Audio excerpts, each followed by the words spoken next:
Well, good evening, everybody who's watching us live. Thanks for joining us. If you're watching this after it was recorded, thanks for taking the time to get to know a little bit more about Buckeye's back to school reopening plan. My name is Seth Kuyat. I am a community member, alumni of Buckeye, and I've got two kids in the primary school. And I'm learning through this process as well, and I'm also kind of helping out bringing parents' voice to the reopening back to school plan. We are in the media room at the middle school right now. I do want to let everybody know that everybody who's in this room entered the building with masks on. We came into the media room with masks on. We set up with masks on, and then once we were socially distanced appropriately, we took the masks off, and that's why we do not have masks on right now, because we are over 6 feet apart in the media room. I am joined this evening by Dawn Koshonik and Bridget Elias. Dawn, as many of you know, is the primary principal, but Dawn has also been asked to be the lead administrator to develop the school reopening plan. So Dawn will be answering the majority of our questions today and this evening. I'm also joined by Bridget. Bridget is the curriculum director for the school district. She'll be kind of behind the camera, helping us sort through some last minute questions. And she's also helped sort through the questions as we go through them. So what's led us to this point from a Q&A perspective is we asked anybody in the district who had time to submit questions. We had over 80 parents submit questions. We have over 180 questions. We did cut off questions a couple hours ago, and we bucketed those questions into some high-level categories. But because we wanted to be transparent and we wanted this to be a very authentic Q&A session, we did not edit any of the questions. So I will be moderating and for the most part, reading verbatim how the questions were submitted. We did eliminate duplicate questions. So your question may not be asked exactly like you wrote it, because we might have asked somebody else a question that was very similar. We are prepared to have this go longer than an hour.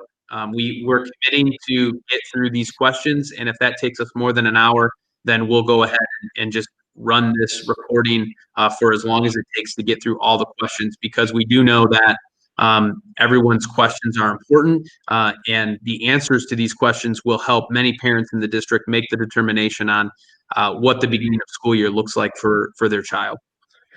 So with that, Dawn, we're going to get right into the questions. We've asked Dawn to start by explaining a little bit of how the plan has gotten to where it is. It's still just a draft. And there are two main options to the plan. So Dawn, I'll kick it off to you to explain that. Thank you, Seth, and thank you so much for being a part of this. And thank you to all of those in the Buckeye community who took the time to send questions to us. I think we developed this plan with participation from teachers, classified staff, parents, community members, and our administrators. And in developing this plan, we had guiding principles of we want to try to the best of our ability, protect the health, safety of our students, parents, educators in our community. Also, we're trying to build in some flexibility into our choices in our plans, because we know this is a changing situation. So we want to try to be as flexible as we can to meet the needs of our families and our community, as well as our staff. So, and we also need to continue to work together, communicate, and build a partnership between us, the school system, the parents, and our community. So the committee, we developed a draft of the plan, and two of the options we felt very strongly as a committee that we wanted to look at is the virtual academy for families who don't feel comfortable in this environment sending their children to school, either on a daily basis or if we're in or out. It's they're not comfortable, and we understand that. So just let me talk about that first option. The virtual academy, as much as possible, is going to be taught by Buckeye teachers. We feel strongly that we can accomplish that, at least in grades K through 8. The high school becomes a little more challenging because there's so many more course offerings available at the high school level. So families who choose that option are making the first semester commitment for the online learning academy. Again, we're trying to use our Buckeye teachers who will be following Buckeye curriculum. But we will match those. We have to look at the students who've signed up for it. And to date, we have about 210 children who have signed up for the virtual academy. So then the question is, if you choose that option, second semester, do you have the opportunity to come back for the second semester? And absolutely. Our situation is evolving. And if a family decides, okay, virtual academy was great for one semester, can we come back to school in January? And absolutely yes. But again, because we need to staff the classes and look at how we can meet the needs of those students, we do need numbers to make that determination. The other option that we're giving families, and if we are in the yellow or orange, is for students to attend school on a daily basis with safety protocols in place. And I believe our plan is very thorough in that it addresses safety throughout the building and throughout the day. I'm not going to go through every safety protocol because each building is going to be somewhat different. We know the primary safety protocols are going to be different from the high school safety protocols. There's different needs, but we are building flexibility in those plans to meet those needs. A big question that I've gotten recently is if you choose one-to-one and are coming to school each day, and right now, Nevada County is red. Do I need to sign my child up for the virtual academy? And the answer is no. For those students who want their kids to enter a school building, at this point, when we're red, they will automatically transition to online learning with whatever teachers they're assigned. At the elementary school, it would be with their class. As far as the junior high and high school, there would be some modifications maybe as to how often those classes may meet, but their classes will follow their teachers and their schedule. Okay, so those are the two high-level options.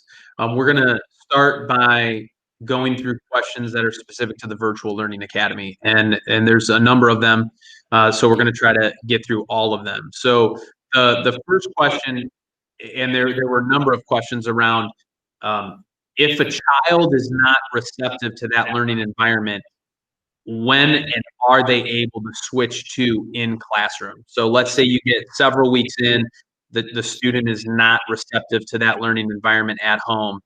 When and can they switch back to classroom? Unfortunately, that will not be an option after whatever date we set. Right now, it's August 14th because we have to staff the online and we can't have kids moving back and forth. What we may, I think, could be a little more flexible in is if students choose to come face to face and the family decides, I'm not comfortable with that. Can I move to the virtual academy? If we have space available, and what I mean by that is right now we have 24 students who are signed up in third grade, for example, for the virtual academy. So we're going to continue to monitor the numbers for the people who sign up. And if you start and you become like, yeah, I want to go virtual academy, if we have, we're certainly going to move students in there. Another question has to do with the ability for families who are not able to be with their student at all times virtually. There were some examples of the schedule for the day if you were virtual. How flexible is that? And does a student have to log on and be within, on their laptop those exact times? Or can they come back once mom and dad are home or once their guardian is home to redo that? Thank you for that question. And I think that goes back to our guiding principles that we have to be as flexible as possible to meet the needs of our families. So that being said, the most ideal situation would be for the child to be able to be live with their teachers and real-time learning. Some of the feedback we got from the spring from parents was there wasn't enough of that. And I think I think that's something we looked at very closely and we wanted to bring more structure. That being said, we know that there's a lot of different family dynamic situations, parents working. So we're going to work to kind of combine the options of when there's some direct instruction, making sure we can record that for parents when they are available to assist their students and so provide a couple of different options. The other thing I think we need to continue to look at is that idea of when assignments are due. Yes, we need to turn things in, but maybe we'll continue with, okay, everything needs to be turned in by Friday or Saturday or whatever date that we pick to give families that flexibility to get the work done when it meets their needs. Now, that being said, we are going to be looking for more structure as far as attendance and getting work done. But again, we work with families on that as much as possible. Can you explain a little bit about Google Classroom and the difference between how things happened in the spring, and how students had to access multiple different learning modules within the virtual academy, and how Google Classroom will be used, and what kind of training is going to happen to prepare parents and teachers for that? Absolutely, Seth. We found since we were all families, teachers, staff were thrown into the situation quite quickly. We threw the program together, and so some classrooms use Google, some use Zoom. There are a variety of learning platforms. So one of the things that we're working on this year is all teachers, buildings using the same Google platform of Google Meet, Google Classrooms. So parents won't have to figure out, well, my child at the intermediate is using this platform, but at the primary we're doing this. So we're working to make sure we're all on the same page. And if you look at our start date of our calendar, we've pushed it back because we want to provide training for all of our staff in these platforms, because some staff is way more familiar with the Google platform than other. We also want to provide parents who are interested in training. And if families looked at the survey, there were about 54% of the parents who said, yes, I need a little more help with that. So we want to work with families to provide some training for them with Google as well. So we're all on the same page. Very good. As far as curriculum for the Virtual Learning Academy, can parents see the curriculum that will be taught on the Virtual Learning Academy before they make that decision? And does that curriculum differ from what will be taught in the classroom? So just like what one first grade teacher may teach in a classroom, it may look different in the classroom, but the curriculum is the same. So going into this fall, the curriculum between the Virtual Academy and what kids are getting in school on a daily basis are going to be the same. It's how it's delivered. That format is what's going to be changing, but not the curriculum. Okay, and similar to that, how will electives be offered through the Virtual Learning Academy? That's a good question, and that becomes one of our challenges is we identify students who have signed up for the Virtual Academy. I would dare say we can start tomorrow looking at schedules and what classes those students have and identifying what classes we need to put into the schedule and match staff up to meet those needs. That being said, we may, again, our goal is to get as many classes taught by Buckeye teachers. There might be a couple of outlying classes for an elective that we don't have staff that's going to be able to deliver instruction in that capacity. We're hoping we can do all of them, but I can't sit here and guarantee that that is going to happen. So we may have to look at a couple of online options for classes if we absolutely have to. But again, one thing at the high school level that we have to really be on top of, we know those students need certain electives and certain classes for graduation. So we have to be very careful to make sure that those classes, especially for the upcoming seniors, are made available to those students. And I'm going to circle back. You've already answered this question, but I do want to read the question. Will Buckeye teachers be instructing students who choose Virtual Learning Academy?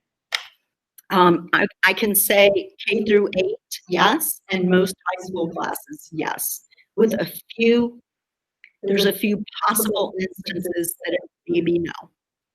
Okay.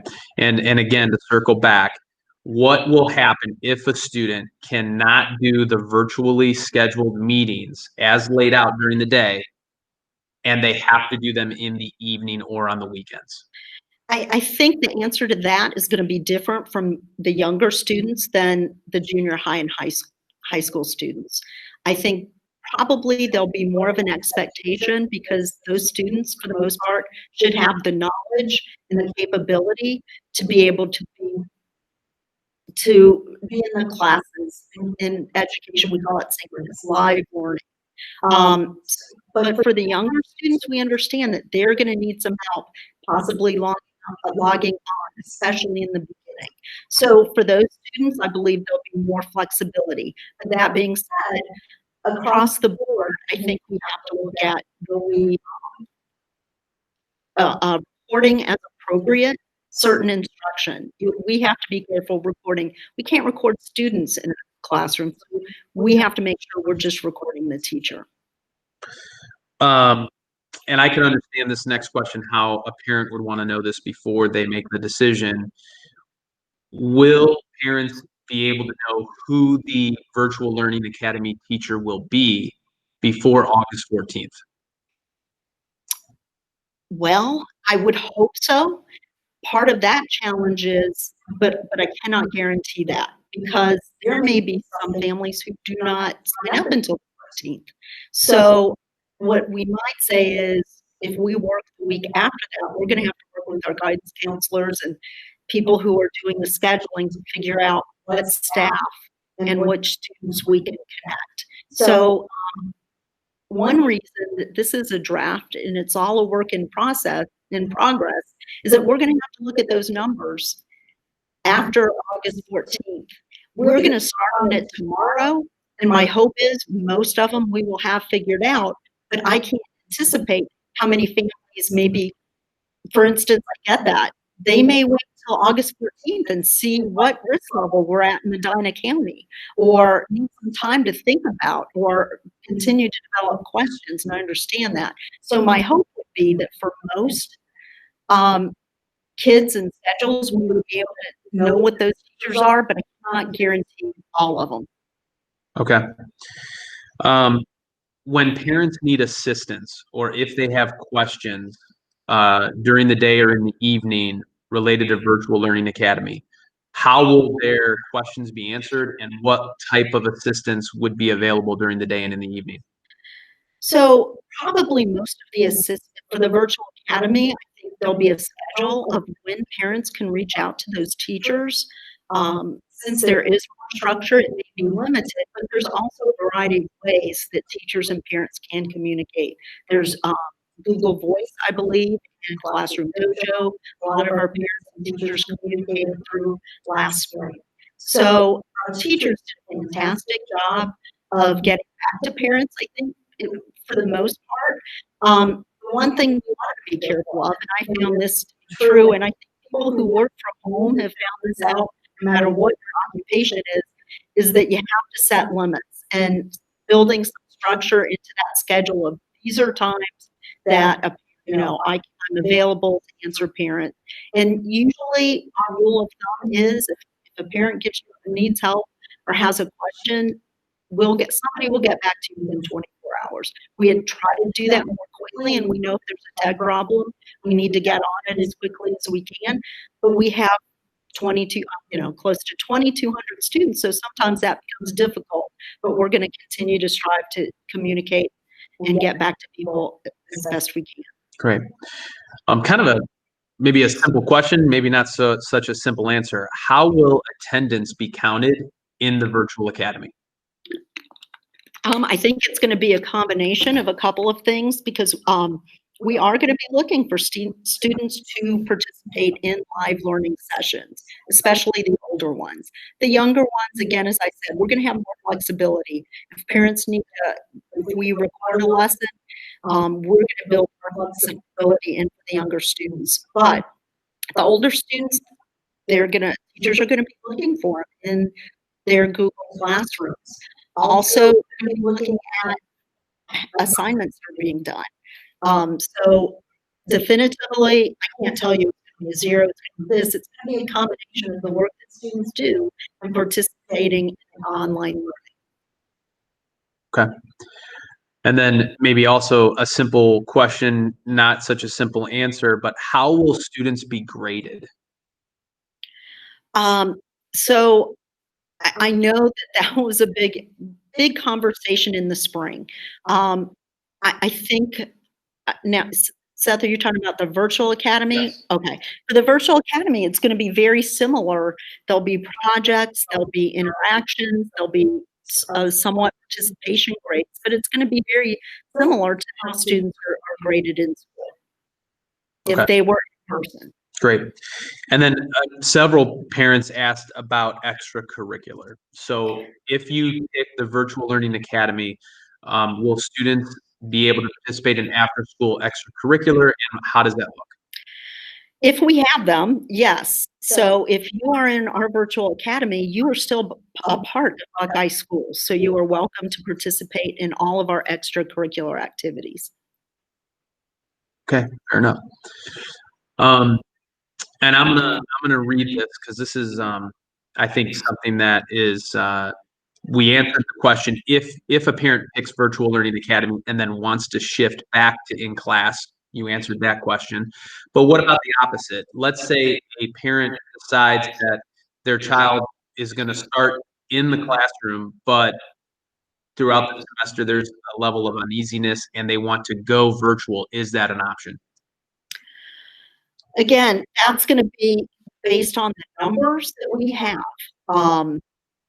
And if we can accommodate that, we will certainly try to, but it's going to depend on how many spaces are available in the class. Okay. Seth, yes. I got a text. I don't know if people are having trouble. Somebody said if we can mute you. I don't know if there's some feedback going on or. Yeah. I've been asked to be muted before. So I am now muted, so maybe I am probably being picked up still on yours. So let's try that. And if somebody can let me know if that's better. Yeah. Okay. All right. So the next question is related to school supplies. So will parents be given a school supply list of items students will need for learning at home through the virtual academy? Once we identify those students, I do expect that we will get that out as quickly as possible. And it's not going to be the same. I would think it's going to be less items, but they will still need a few things: crayons, pencils, paper. Pretty generic, possibly an agenda to keep students organized, but we'll get that out again.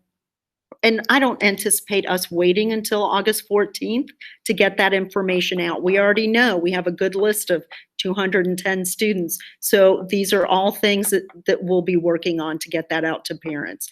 This is going to be a two-way conversation with questions that parents have for us and us figuring out the answers.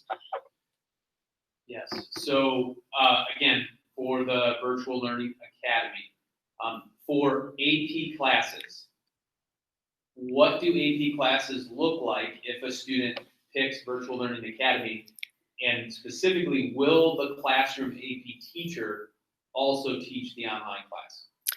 So that's a very difficult question. At this point, I can say that AP classes will be very difficult to have online just because of the very nature of the content. So we don't know until we look at the numbers, but I can say that's going to be difficult for us to accomplish. Can we look at something from outside? Possibly. That's one of the options when we look at students' schedules that we're going to have to look at.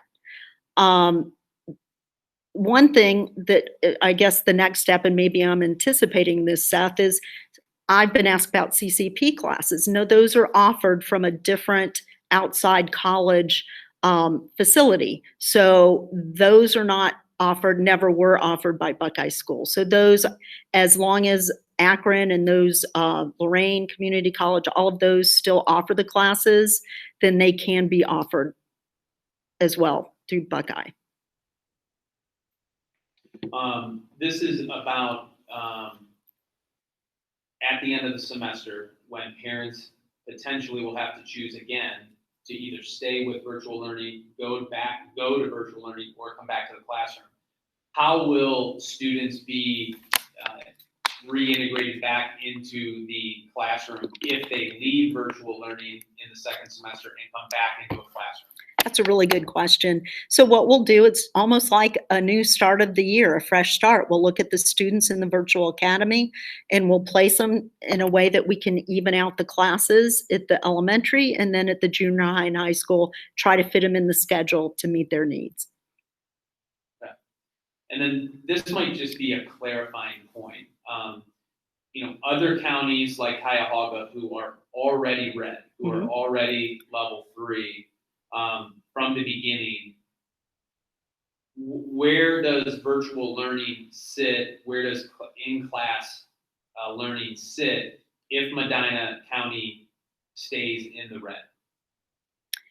I think that's one of the things that we have to look at. Our situation is ever changing. And I've heard and I've seen, part of this work is looking at all the other districts and what they're doing. Right now, my understanding, and this isn't written in stone, if Medina County stays in red, for the most part, some districts are exploring a hybrid model, but none at this point, I believe, are at the place where they're going to start with a hybrid, like part coming to school, part being at home. I believe that, I think that most of Medina will somewhat start, except for maybe Cloverleaf, with the red model, possibly on an online option. That could change between now and August. But one of the things we look at, Cuyahoga has been red for a while. And I think some of their decisions are based on that fact, looking at the data. Their level is not changing. One of the things written in the draft of the plan is looking at the risk level, and I believe I might have mentioned this before, again, but I want to reiterate, if we are red and we move to yellow or orange, we're going to wait at least 5 school days before we make that decision of, okay, we're coming back to school. Now, that being said, we also want to look at the trend. If we stay red, there's no movement. We need to look at that too and make decisions based on real time and where we're at. Because what we don't want is changing constantly and quickly, because we know how difficult it is for families, for childcare, to meet those parents' scheduling needs if we have to keep changing very frequently.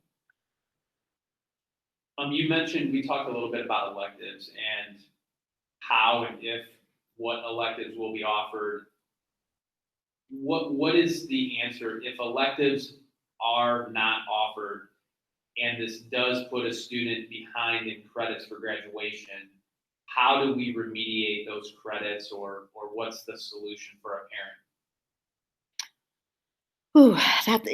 I think that's one of those situations specifically is where we're going to have to find some option to meet that student's need. If we know that they need certain electives for graduation, we're going to have to figure that out.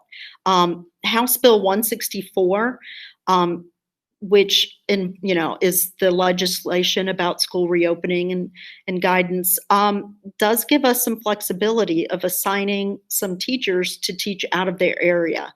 And while that's not ideal in anybody's world, it may help us meet the needs of some students who need some classes. Is it going to be as good as a normal school year? No, but frankly, none of this is good as, we're doing the best we can as we know families are in a very difficult situation. So we're going to have to look at that. And that's part of our mandate, and the work that we have to do is figure out a way so these students are not left behind.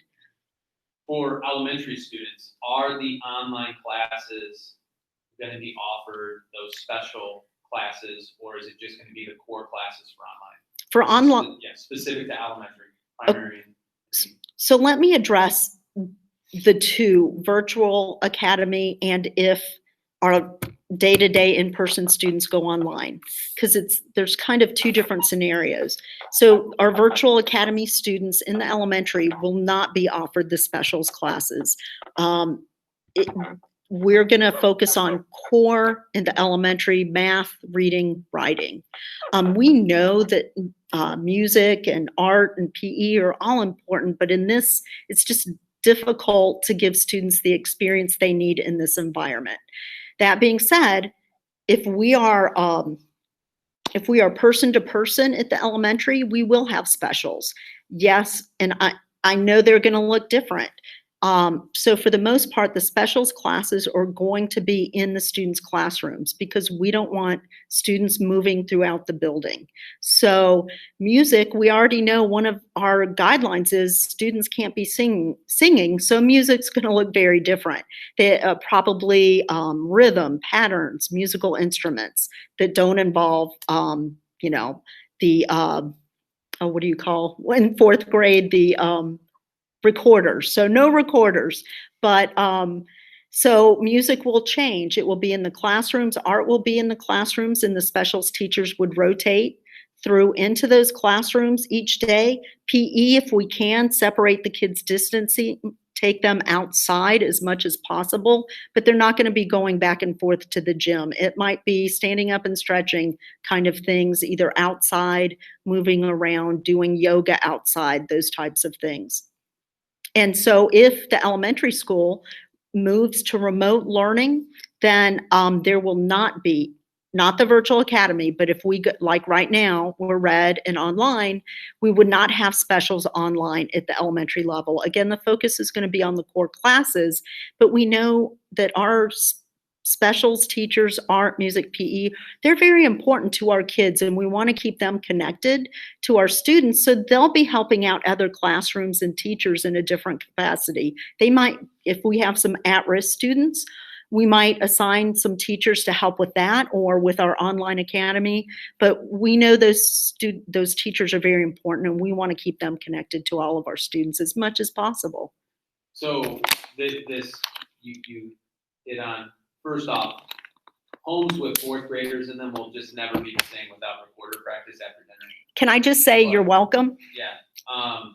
But so one of the questions, and you hit on a little bit, is will online teachers still teach in the school? Will they be showing up to the school every day, or will they be strictly online? That is, at this point, yes, that is the plan. That if we're at level red, that teachers will be teaching from their classrooms, again, unless they have an underlying health issue. And, we're going to look at that very closely because we want to meet the needs of our staff as well. Okay. And we're getting to the end of the virtual learning questions. We have many more questions, but as far as the questions that were submitted ahead of time, a couple more. Will Virtual Learning Academy be offered in the second semester, even if COVID is less present? While it may be less present, I don't think anybody imagined that it's going to be gone. I hope and pray that it is. But I feel strongly, unless there is something drastically different in our environment, I feel like in our discussions with the administrators that that's an option, at least for this year, that we need to keep for families. Okay. So that's gonna be a wrap on the Virtual Learning Academy questions. And now we're gonna switch a little bit to in-classroom questions. And let's start by going over something that you mentioned. If Medina County stays in category 3 or the red area, per the state, will all classes be virtual? And can you explain the difference between the Virtual Learning Academy and what virtual or remote looks like if we stay in the red? Yes, absolutely. So the virtual academy will start out day one online and will remain, those students will remain with their teacher or teachers through the first semester. The state is not mandating that if we're red, we would go online. They've given local school districts that responsibility to come up with a plan to determine what we're going to do based on the risk level. In working with the Medina County Health Department, red, they've explained some of our options that we can do in level red, but at that risk level, we're seeing a lot of districts who are going to online learning or some type of a hybrid learning. At this point for the fall, hybrid may be on the table down the road, but right now we feel like in the environment and the risk level that we have, we just it's too hard to switch between, are we going to be in school or are we going to be online? And maybe we'll do half and half. That's still going to be explored down the road as far as the half and half. But right now we have the two options. Okay. So just to answer this question and make sure that everybody understands what you just said, if school were to start tomorrow and we were in the red, parents would still have to pick virtual learning academy, or they would have to pick in classroom. Even though there won't be an in classroom right away, they still have to pick between the two. And that's true. So if a parent wants the virtual academy, all they have to do is fill out the form. If a parent does not fill out the form, students will automatically be placed in a class schedule at the junior high or high school, or in a class at the elementary. So if you want your children to come to school, when we go to yellow and orange, you don't need to do anything at this point. Okay. So assuming school starts and we've got kids in virtual learning academies and students in the classroom, let's rattle through some specifics to what that day is going to look like once students come into the building. So will specials be offered, like gym, art, music, and what is that going to look like? So for instance, if those are going to be offered, do they have to have masks? Will there be social distancing? And I'm sure it's different based on what building they're in. Absolutely. So I think the electives are a little bit more easily handled at the junior high and high school with the social distancing. Students will follow their class schedule. So I'm going to hit several different things as we go through this, Seth. And again, it's going to look different at different buildings. So some of the things that as administrators we're working through right now, staggered bell schedules. So there's not as many students transitioning through the building. Lunch blocks at the junior high and high school are going to look different. We're looking at separating students to different areas so you don't have all of the students in the cafeteria at once. And one building is looking at staggering the students in the cafeteria.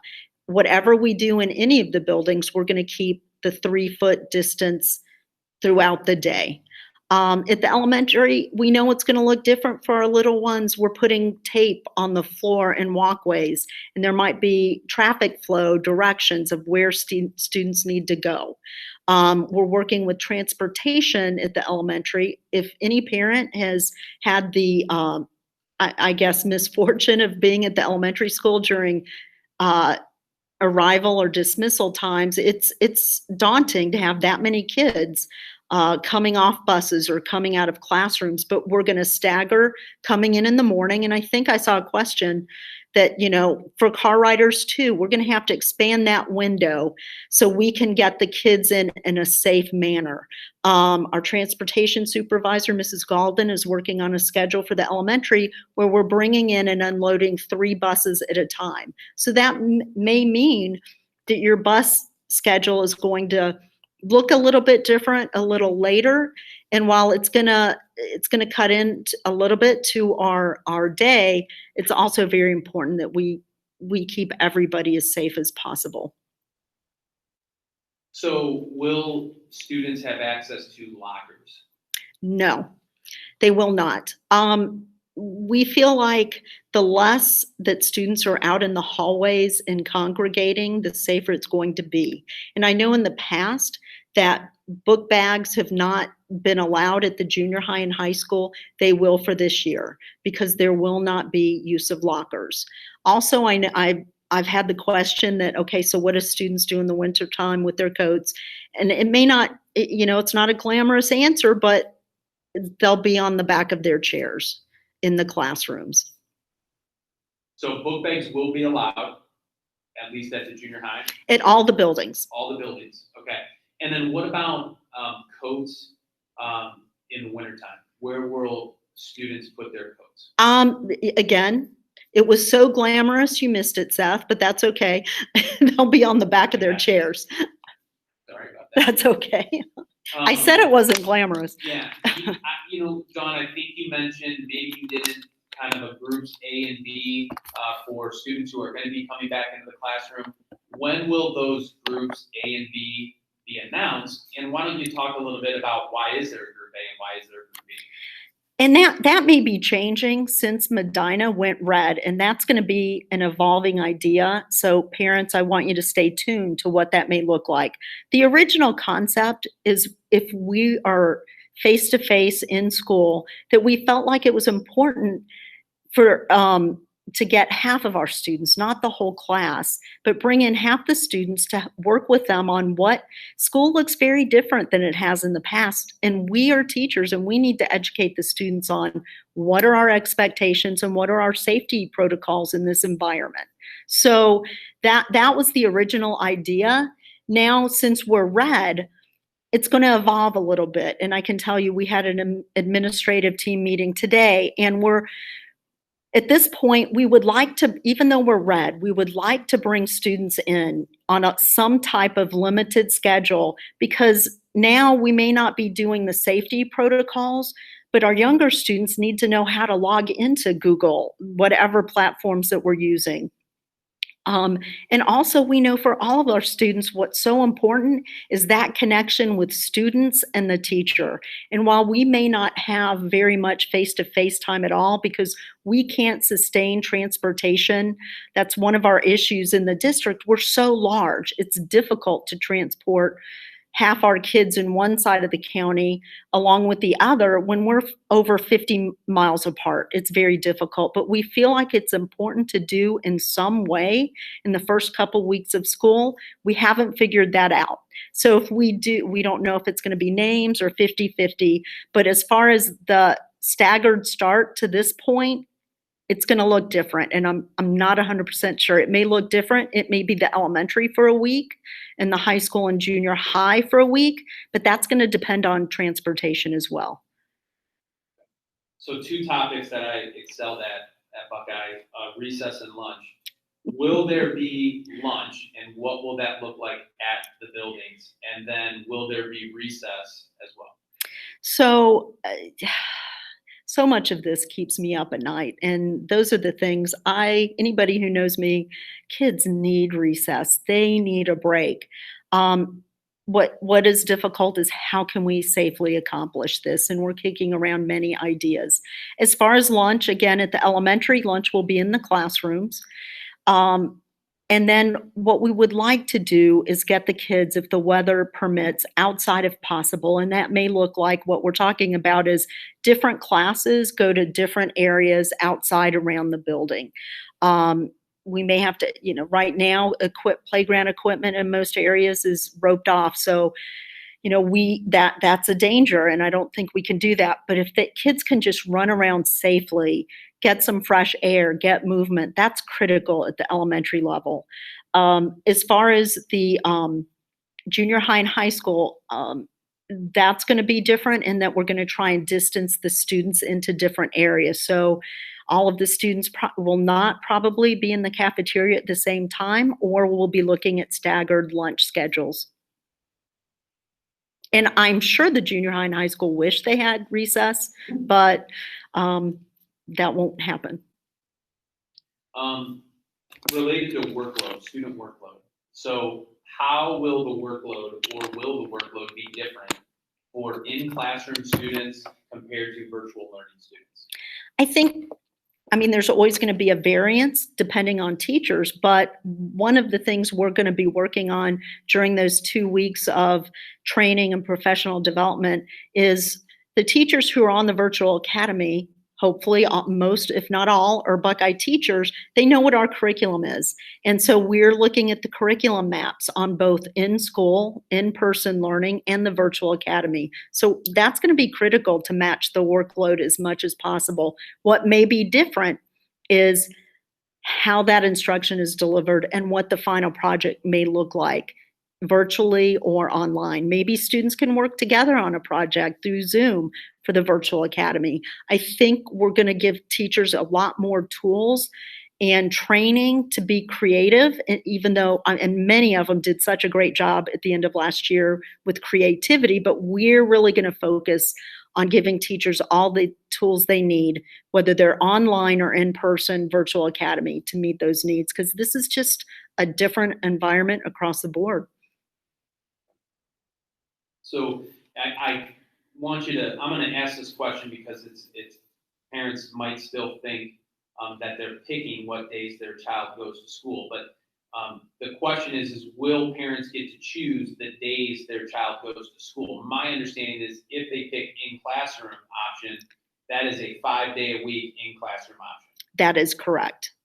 And if we go online, and maybe the question is around this, the junior high and high school, I think they may be looking at some options of these class periods will be on this days and these class periods may be on this day.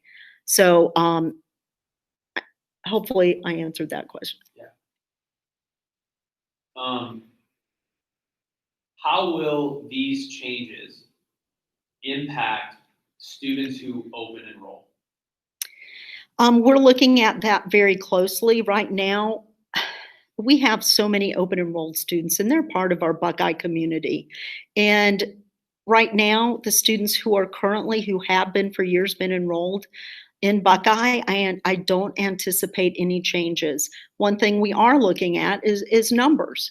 So if there are students who are new applicants to open enroll in Buckeye, and this isn't really that different than in the past, but we're going to look at our current numbers and can we safely accept those students? If we can't, especially in this environment with 3 feet of distancing, then we are going to be closing certain grade levels and buildings to open enrollment.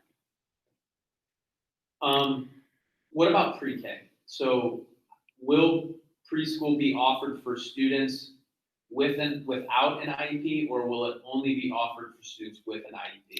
So for this year, or for this, at this time, I don't want to say it's written in stone, but at least for the time being, it's only for students who have been identified as needing special education services. Part of that is there are new guidelines and requirements for preschool, and also, so we have to have lower numbers, and we have higher numbers of those students on IEPs. So we don't have the room at this point for typically developing peers in that program.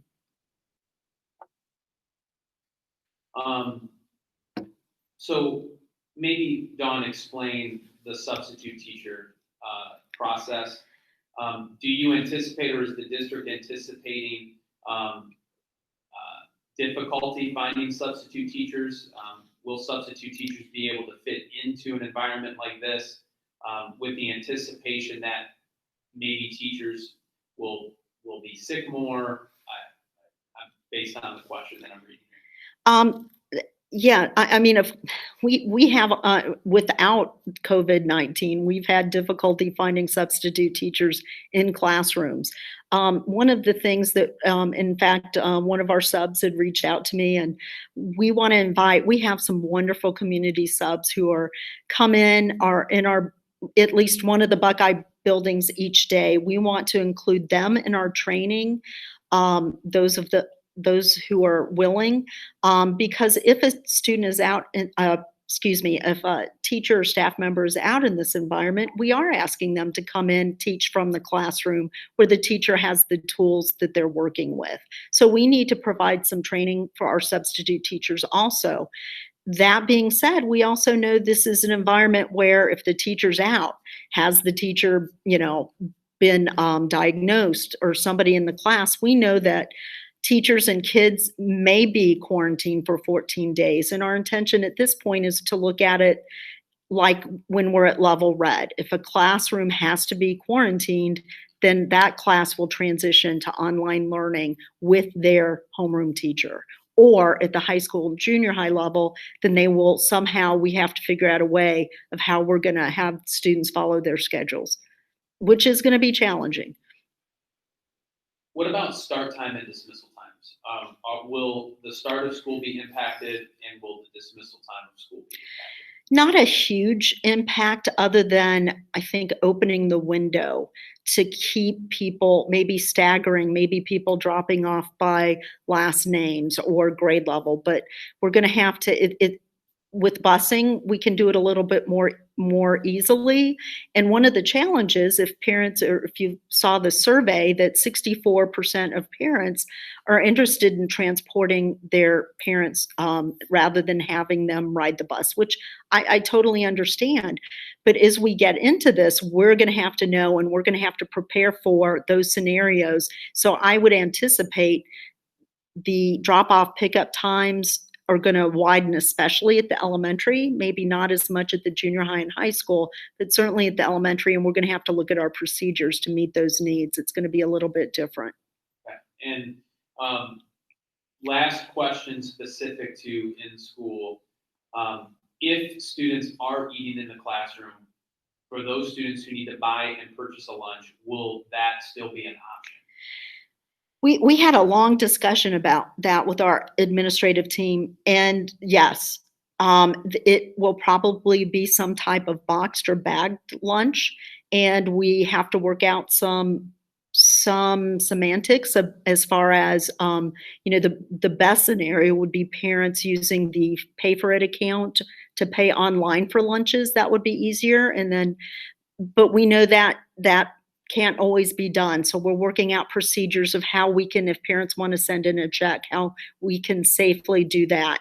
Because what we can't have are students going through the cafeteria, through the lunch line.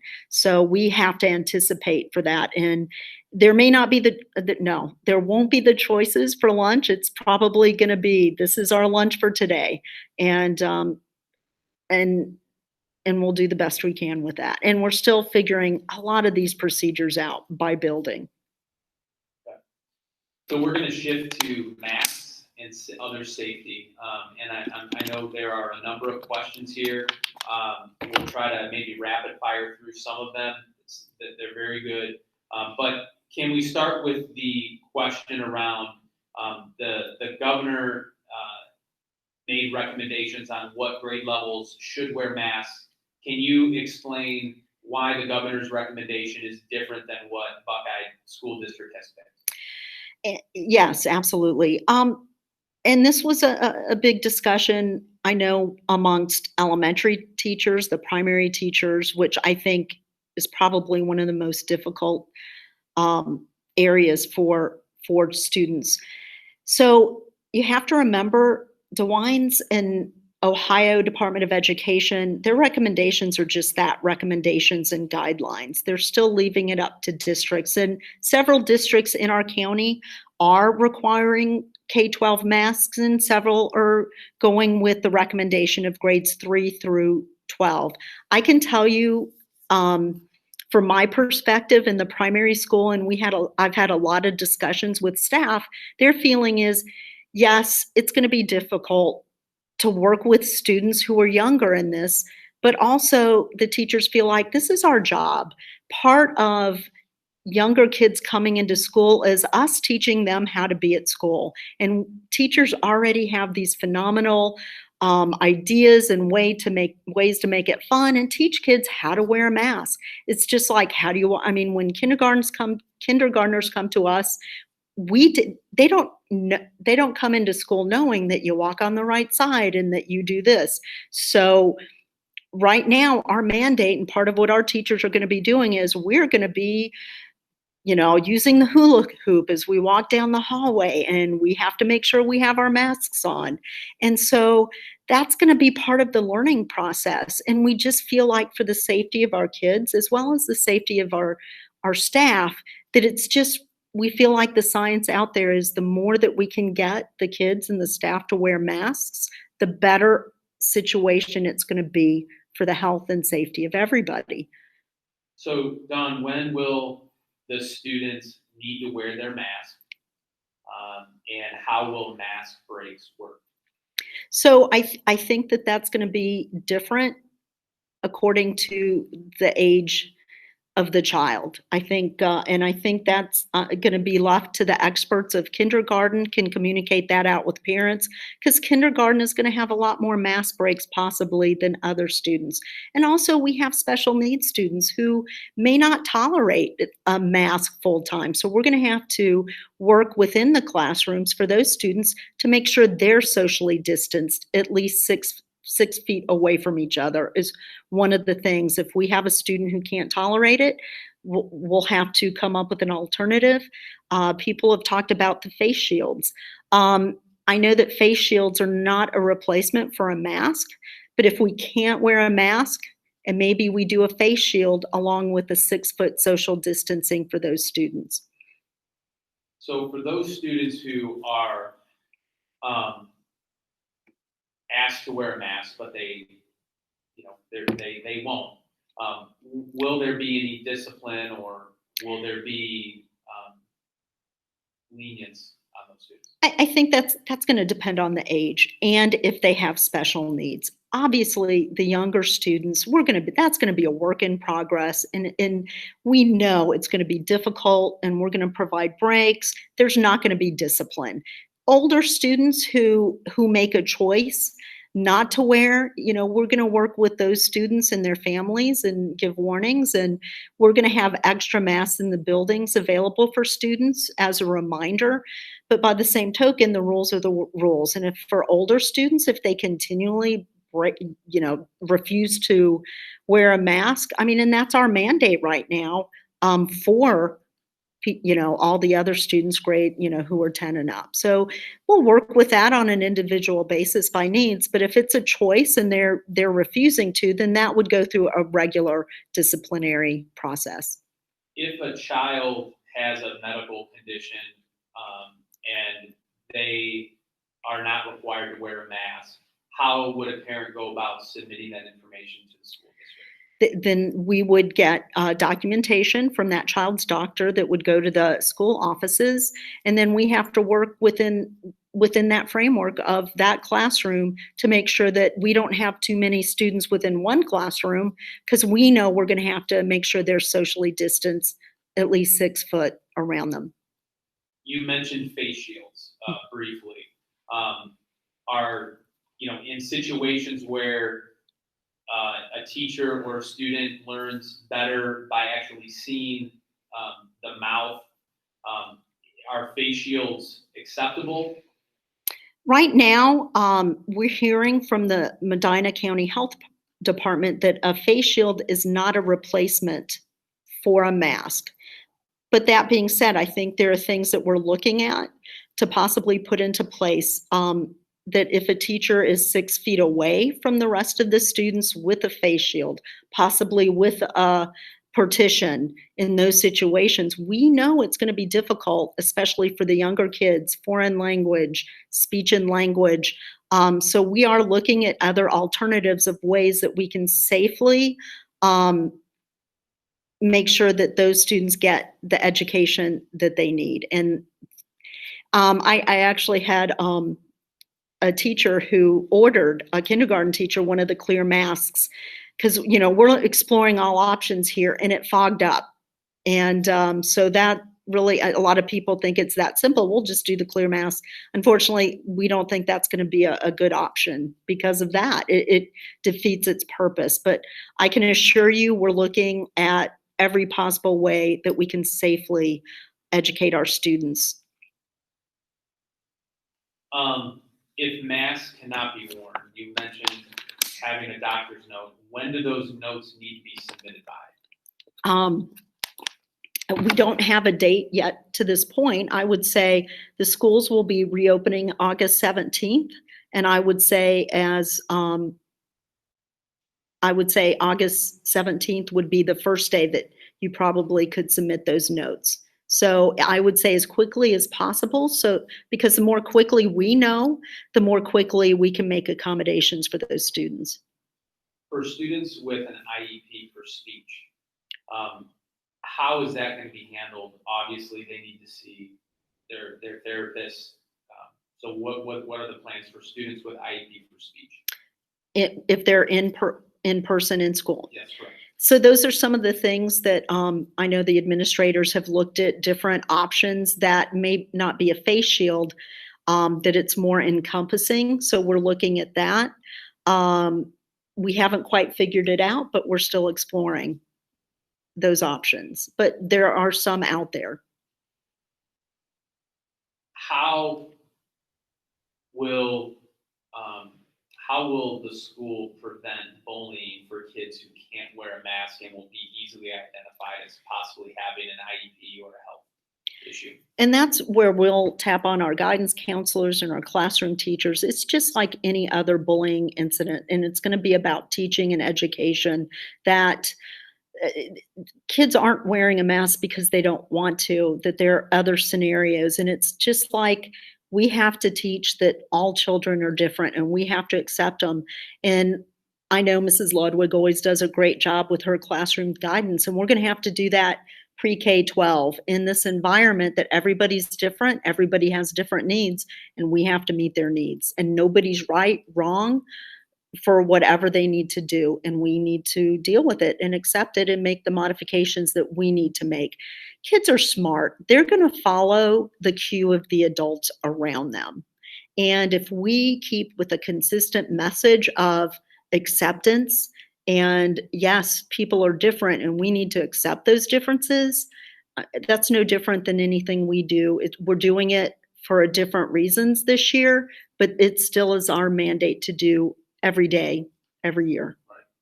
So 2 last questions related to masks and sanitation, if you will. Will there be sanitation stations or touch-free hand, cleansers available in schools? Absolutely. We are looking right now. We've been working with Mr. John List, who's our business manager and head of maintenance. We're looking to install the hand sanitizers that are safe in all the entryways of our building, so students can use the hand sanitizer as they're entering the buildings. Also, the classroom drinking fountains. I know at the elementary we have a lot of them, and throughout the hallway those will be blocked off, and all students will be allowed to bring bottles of water into school. I'm sorry, Seth, what was the second? Oh, other safety protocols. Yeah. We're looking at things a little bit differently. I know at the elementary, we're talking about keeping the doors propped open so kids aren't grabbing the doors coming in and out of the classrooms. There will be restroom breaks with social distancing going on at the elementary. And I know the junior high and high school are looking at that as well. Bathrooms will be cleaned, several times throughout the day. And I know that John List, we have on order 3 foggers, which are great. They can fog, disinfect the whole building in 30 minutes. So that's going to be done at least 2 to 3 times a week in all of our buildings. And then the last mask question is, if a classroom is able to distance the 6 feet, does that class still have to wear a mask? Honestly, that is a question that I have not thought of. I think, I'm not sure we have that, but if we do, I will certainly work with the administrator to figure that out. Okay.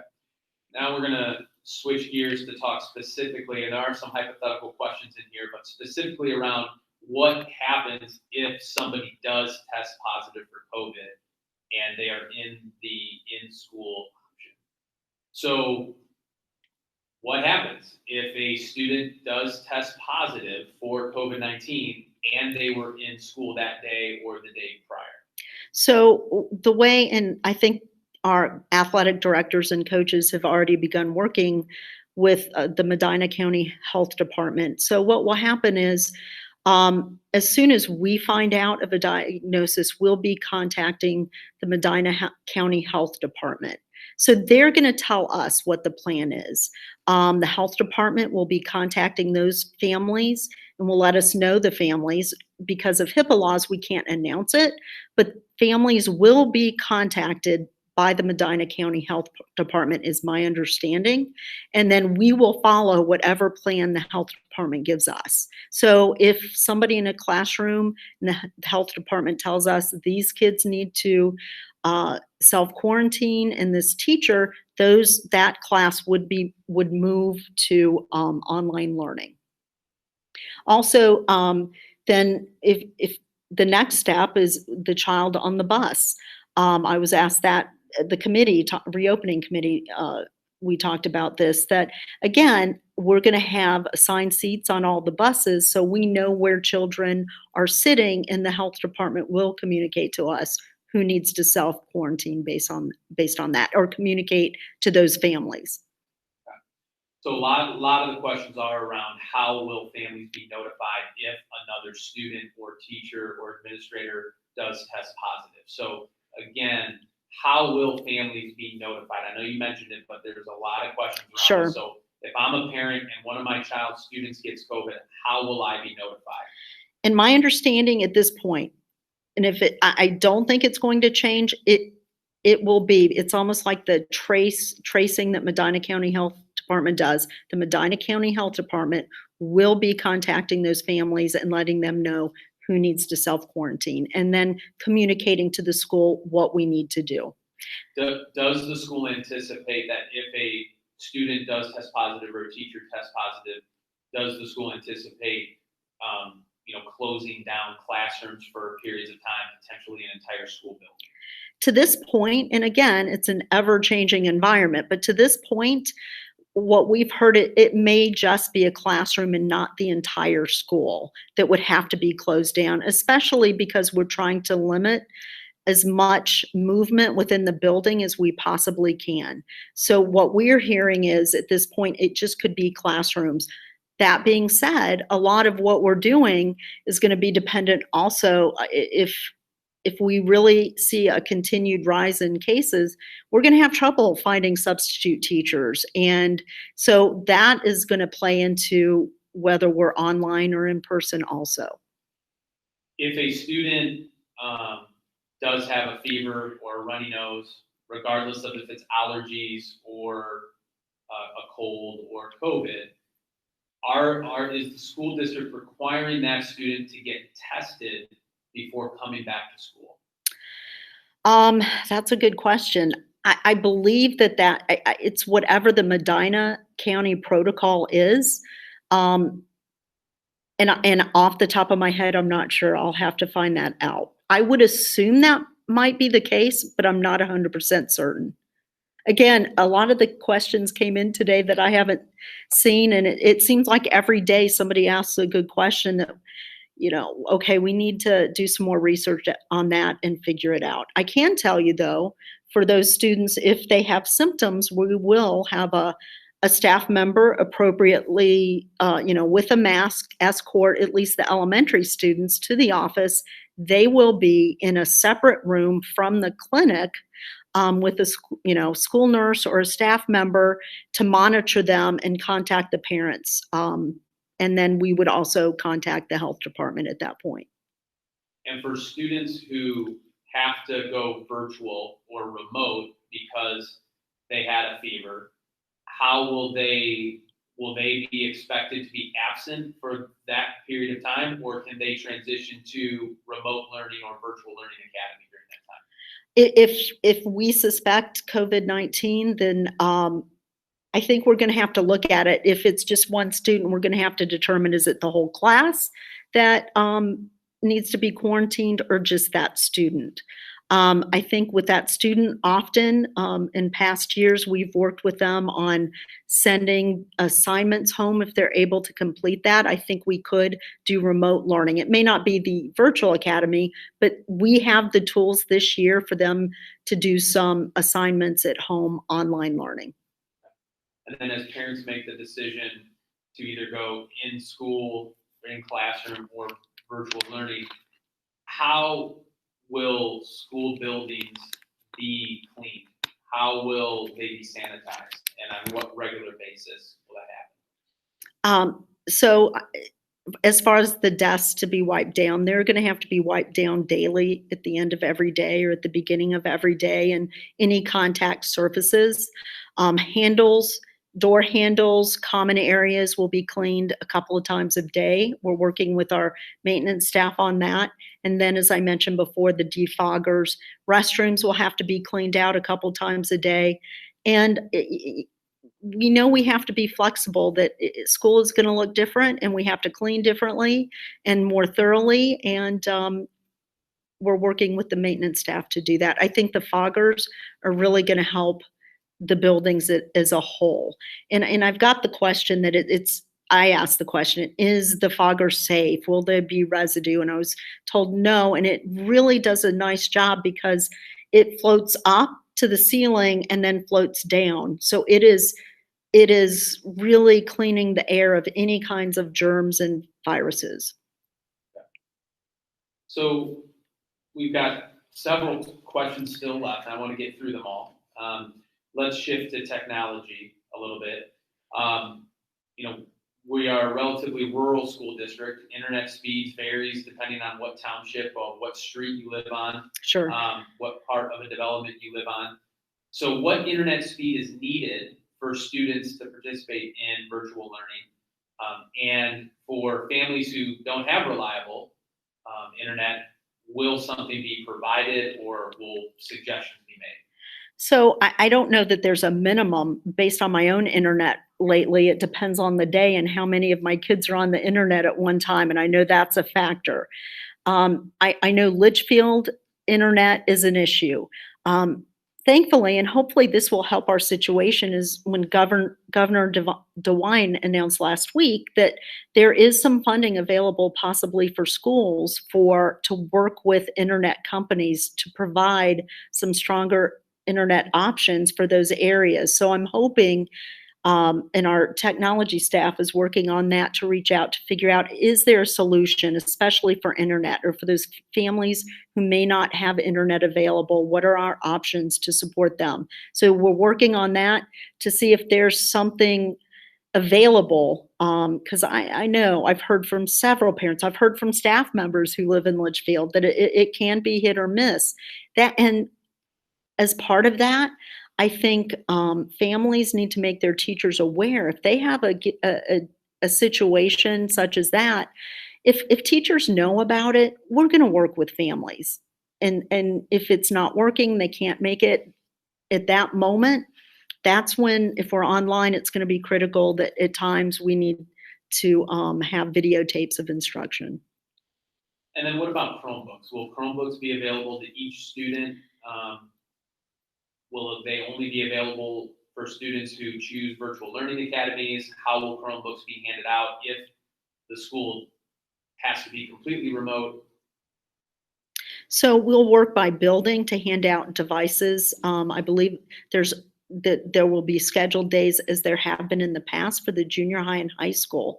So for the first year, or for the first time since last spring, we're going to allow elementary students to have devices. And we are so fortunate that we are able to be one-to-one. Every student in grades K, possibly actually maybe pre-K to 12, will have a device.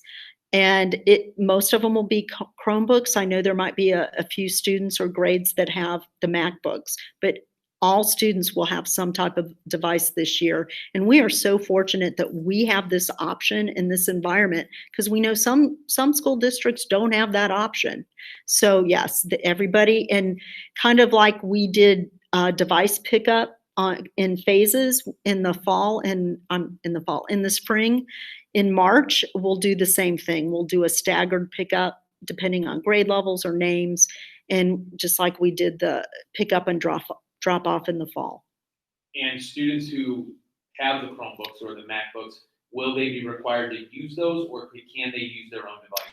They can. If parents let us know they have a device and they don't need a school device, that is totally fine, as long as they have access to our programs. Okay.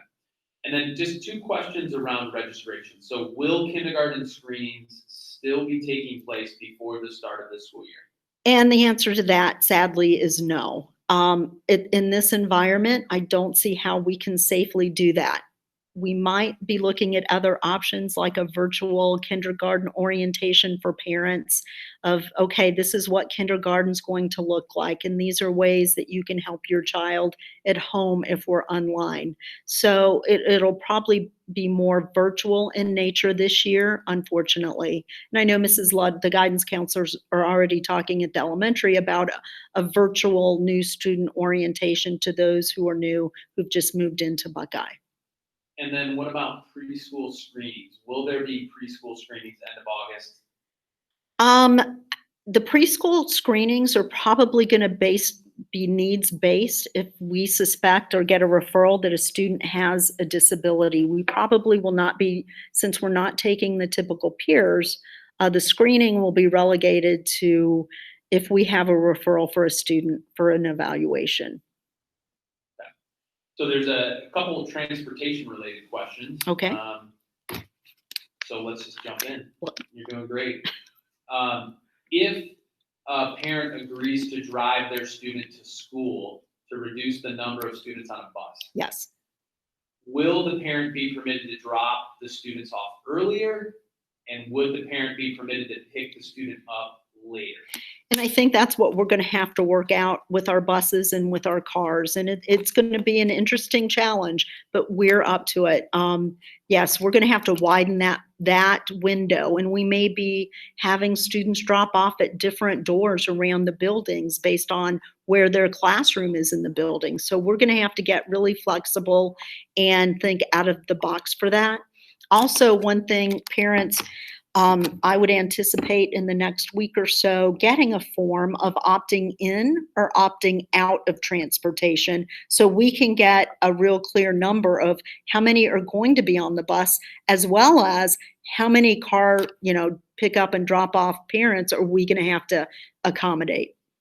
Would you say that the district is encouraging parents to self-transport, or is it if you can, you can? I think it's if you can, you can. I think families we're asking so much of them. I think they make that decision based on what they're comfortable with within their own family. And I see both sides. And sometimes it's just based on need, and that's okay too. This might be a Mr. Harrington question, but for parents in sports or marching band or activities that do require busing for extracurricular, will parents be able to transport to and from those events, or will they have to ride a bus? I asked that question. I know Mr. Harrington was involved in meetings all day with county updates and the OHSAA. And so we're getting some updates about that. I guess my best answer is no decision has been made as yet. And we also believe, based on what we're hearing, is that there's going to be some decisions about sports coming down from the governor and the ODE within the next week or so. So we're going to make that decision based on what the guidance is that comes down from the powers that be.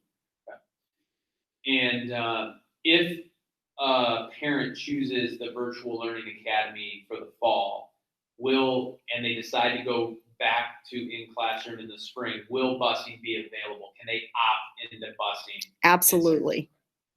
I'm going to ask this. It's not related to transportation, but it is related to kind of a little bit of this. If a student opts into a homeschool environment, so they don't pick Virtual Learning Academy and they do not pick in-classroom, if the homeschool option is not a good fit, when can that student come back and repick one of the 2 original options?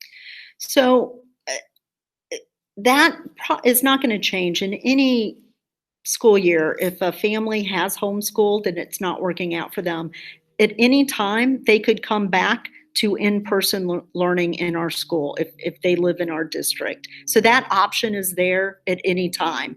What may change is if we don't have spots for the virtual academy for that student at that grade, that if that option may or may not be available to that student, depending on numbers. Okay.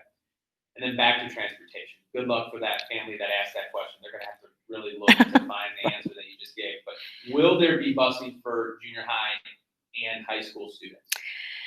At this point, yes. I know some districts are not providing transportation for high school at this point. We have not. We think we want to help families out as much as we can, and we feel like at this point we will be able to provide transportation for junior high and high school.